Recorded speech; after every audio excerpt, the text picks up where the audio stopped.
Assalamualaikum warahmatullahi wabarakatuh. Perkenalkan, nama saya Ali Anggara dari program studi pendidikan agama Islam semester 3. Di sini saya akan mempresentasikan yaitu teori perkembangan psikoseksual menurut Sigmund Freud.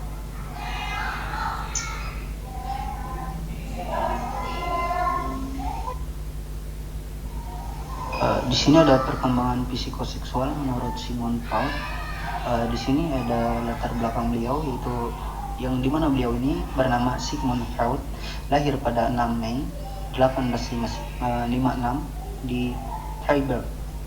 Lalu ia meninggal 23 September pada tahun 1939 di Hampstead, yaitu London, Britania Raya.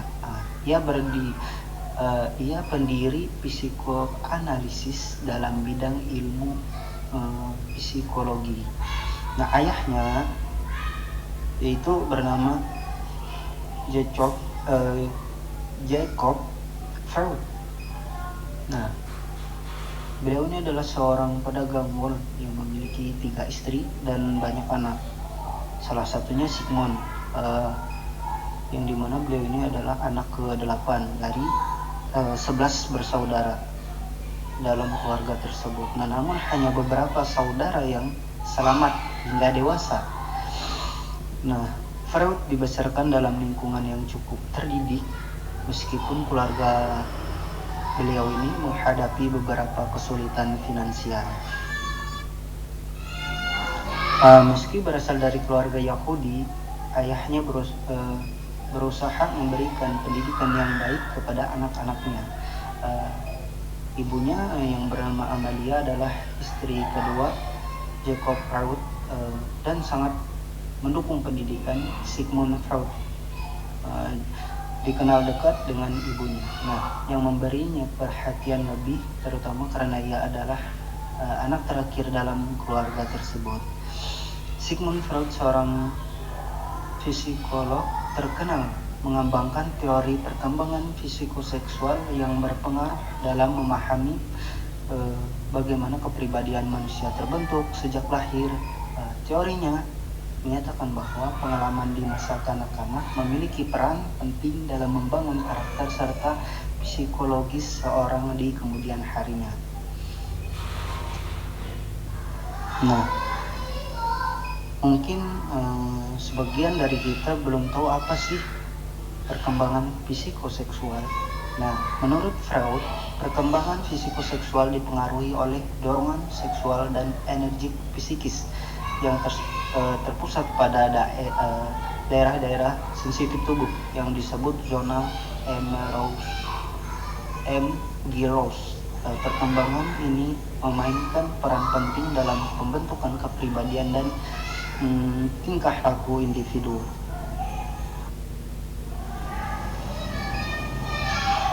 Adapun di sini fase-fase perkembangan psikoseksual yang dimana di sini ada fase oral dari 0 sampai 1 tahun.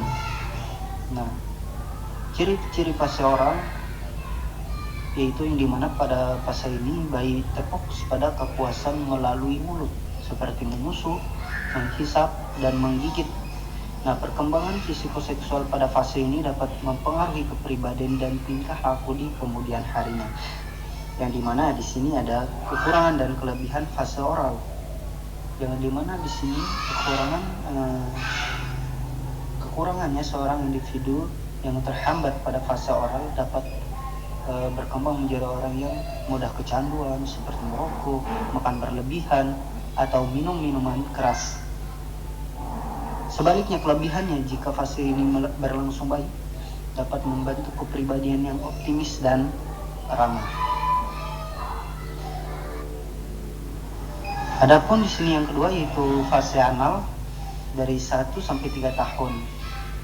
Yang dimana pada fase ini fokus energi psikis anak adalah pada area dubur. Nah, anak-anak mulai belajar mengendalikan fungsi buang air, bagaimana terus yang dapat membentuk kepribadian terkait kebersihan dan kerapian. Kekurangan dan kelebihan fase ini mungkin jika perkembangan fase anal tidak berjalan baik, anak dapat berkembang menjadi individu yang kaku, perfeksionis, atau justru ceroboh dan tidak teratur. Kelebihannya, jika fase ini dilalui dengan baik, anak dapat menjadi orang yang teratur, rapi, dan bertanggung jawab.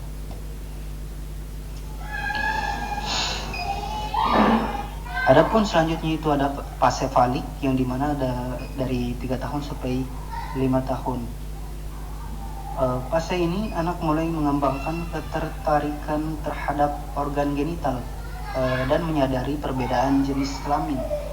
Nah, Freud menyebutnya sebagai tahap di mana anak mulai mengidentifikasi dirinya dengan salah satu orang tua yang sejenis, dan mulai merasakan dorongan atau ketertarikan terhadap orang tua yang berlawan jenis, yang dimana di sini ada kompleks Oedipus dan Elektra, yang dimana anak laki-laki dapat mengalami konflik Oedipus, yaitu ketertarikan pada ibu dan rasa bersaing dengan ayah.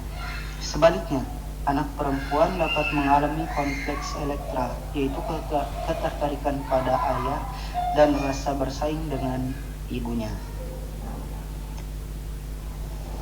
Adapun kelebihan dan kekurangan dari fase falik ini, yang dimana fase falik membantu menjelaskan bagaimana anak mulai mengembangkan pemahaman tentang perbedaan jenis kelamin dan mulai mengidentifikasi diri mereka dengan salah satu orang tuanya. Beberapa kritik menyatakan bahwa Freud terlalu banyak memfokuskan pada aspek seksual dalam pengembangan anak, yang tidak selalu mencerminkan pengalaman atau prioritas dalam kehidupan nyata anak-anak. Di sini ada fase latena dari 5 tahun sampai awal puber, yang dimana fase ini energi fisik anak,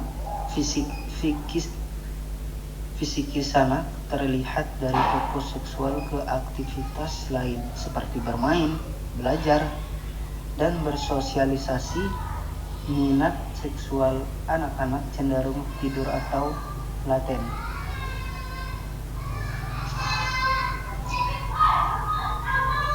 Yang dimana di sini ada perkembangan intelektual. Nah, fase laten memberikan kesempatan bagi anak-anak untuk mengembangkan kemampuan intelektual dan sosial mereka. Nah, anak-anak dapat belajar berinteraksi dengan lingkungan secara lebih baik. Adapun persiapan menuju fase genital. Meskipun minat seksual berhenti sementara, fase ini mempersiapkan anak-anak untuk memasuki fase genital saat masa puber tiba.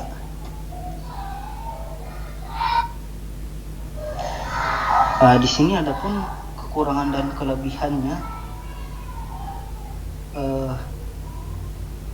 Fase laten memberikan ruang bagi anak untuk mengembangkan keterampilan sosial seperti membangun pertemanan dan kemauan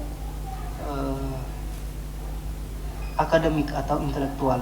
Nah, ini adalah periode di mana anak mulai memahami norma-norma sosial dan membentuk identitas diri melalui interaksi dengan teman sebaya. Adapun kekurangannya, teori Freud cenderung terlalu umum dan tidak memperhitungkan variasi individual dalam perkembangan anak. Nah, tidak semua anak mengalami fase laten dengan cara yang sama, terutama mengingat pengaruh budaya, lingkungan, dan faktor sosial lainnya. Selanjutnya itu ada fase genital dari 12 sampai 18 tahun. Yang dimana fase ini minat dan dorongan seksual remaja kembali muncul seiring dengan kematangan seksual. Remaja mulai mengeksplorasi dan mengembangkan hubungan romantis dan seksual. Adapun fase genital juga merupakan masa pembentukan identitas diri remaja. Mereka mulai mempertanyakan dan mencari jati diri mereka, termasuk orientasi seksual. Nah, yang di sini ada lagi integrasi kepribadian, yang dimana keberhasilan melalui fase genital dapat membantu remaja mengintegrasikan seluruh aspek kepribadiannya, termasuk dorongan seksual ke dalam fungsi kepribadian yang sehat dan matang.